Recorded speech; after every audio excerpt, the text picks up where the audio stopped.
I'm back with another video. My name's the Retro Gaming Goose, and this month of August I am going through as many GTA games as I can, or especially the spin-off games.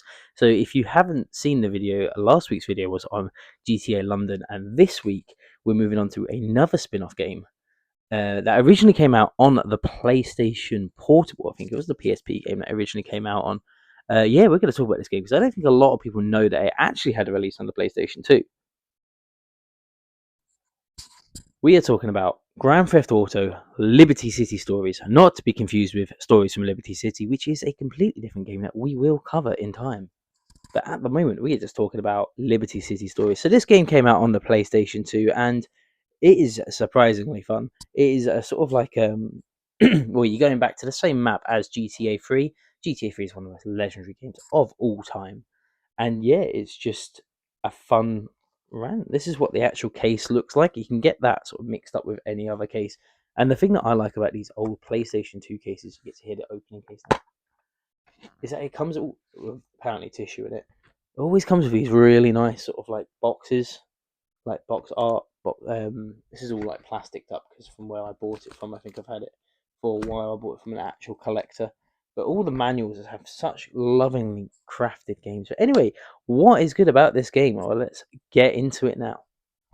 So, Grand Theft Auto Liberty City Stories originally released in 2005 for the PlayStation Portable, and then it was ported to the PlayStation 2 in 2006, and you can also get this on iOS and Android, which was released in sort of 2015 and 2016. But this version specifically that I'm playing today is the PS2 version.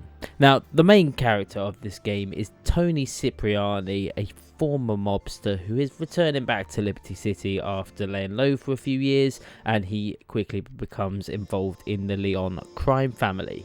So essentially this is a prequel game to the Grand Theft Auto 3 and sort of sets up how the Leon family becomes so big in Liberty City. The actual time period this takes place in is 1998, so it's about 3 years before GTA 3. And as I said previously, it shares the same Liberty City map as GTA 3 with a few minor differences. So this game was actually developed by Rockstar Leeds, which is a subsidiary of Rockstar Games, and yeah, they sort of took on the role of making this game for the PlayStation Portable. And for a portable game at the time, it was quite cool. Like, this is the first sort of 3D GTA game that came to a portable handheld device, and it looked amazing. The game had over 70 story missions and multiple side quests, which is what you come to expect of a GTA game. But to have this in the palm of your hand is just fucking awesome. Now, the PSP did have some limitations to the design of the game, like they had to omit swimming, which was previously introduced in GTA San Andreas, as well as a rather thick fog of war. I guess that's what you call it, a fog of war, just so like distance fog is another way of saying it. But when you get the PS2 version, that's pretty much gone. Now, the critical response when this game came out, it was praised for the handheld version of the game and for bringing a full 3D scale GTA experience to the PSP, which when you think about it is pretty impressive. There's actually some really interesting game mechanics in this game that I was quite shocked about when I started playing it. For example, certain missions for certain factions can only be completed if you're wearing the right clothes, which sounds really strange. But I tried to start a mission dressed in my mob clothes for the mob family in the game, and it wouldn't let me start because I was dressed not formal enough. I wasn't in the right clothes. I just think that's a really cool thing that hasn't really been that utilized in other GTA games. There are certain missions like the bank heist in GTA 4 where you have to wear a suit, but there's never really been a faction that won't deal with you unless you're dressed right, and it added like this sort of realness to the game, which I thought was quite cool, especially for such an old GTA game. Now, just to reiterate again, I am playing the PlayStation 2 version, and this game ran so smoothly, like unbelievably smoothly on my PS2. This is just capture card footage that I I got using a retro sync upscaler straight into a PS2, and it ran perfectly. Really small loading times, which is what I was surprised about, and hardly any stuttering or texture pop, he says while stuttering over words.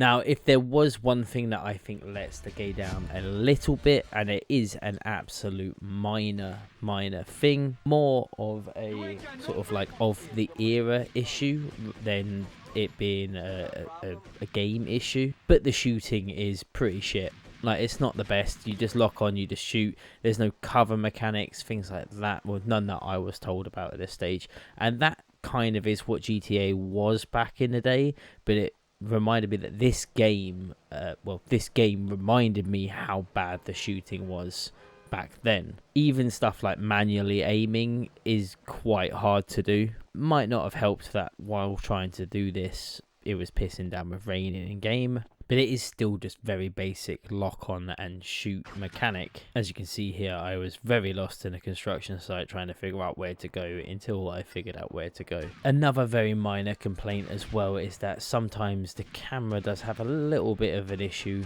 like just trying to work around tight corridors and corners, but you don't really go into many tight corridors and corners in the game, so it's not a huge issue. It just happened to be in this part. Also, that explosion effect is terrible. It always was, always has been, but still kind of nostalgic for GTA. But things that I do like about this game is that the driving is really fun. The driving is genuinely some of the best GTA driving I've played in a very long time. All of the cars seem pretty fun, pretty easy to use, pretty straightforward, and the police aren't crazy like they are in other GTA games, like GTA 5. Like you can easily escape the police in this game, and I think it's because like there's not that weird circle you have to get out of. I feel like when that was the thing back in GTA 5 or GTA 4 when that first started, they just throw as many police at you as possible, but in this one you can manage having 3 stars.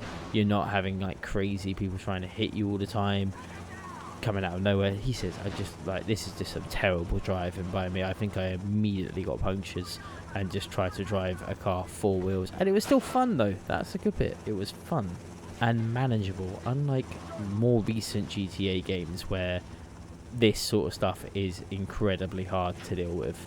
But yeah, GTA Liberty City Stories, I feel like this is one of the most underrated GTA games. Just I feel like no one ever talks about how fun this is or how good this game is. I think a lot of people don't even know that it came out on the PS2 and that they just thought it was a PSP game, and I feel a lot more people had Nintendo DS than they had PlayStation Portables. Like, I just feel like that's the only reason not a lot of people played this. By the time it came out on the PS2 as well, it was coming towards the end of the PS2's life cycle. Only like a year or two before the PlayStation 3 came out. But overall, what do you think? Let me know in the comments if you ever played this game, or if this was just like something that you completely missed, didn't even know about. You can pick it up quite cheap these days. I think I found this one in my local CEX for £15. Well, that's been me talking about Grand Theft Auto Liberty City Stories. Is this a game that you ever played? I genuinely, missed this game completely. I probably said that a few times in this video. But yeah, this is a game that I just didn't play a lot of, didn't even know about it, mainly because I didn't have a PlayStation Portable or PSP. So yeah, it's just one of them things that I guess I never played, but I had a lot of fun going back to it and playing it. It's been a great game to play. I've only ever played this on the PS2. I had a great time playing this game. I thought it was really fun. But yeah, that's been me. Thanks so much for watching. If you have enjoyed this video, please remember to like the video, subscribe to the channel, and I'll see you in the next video.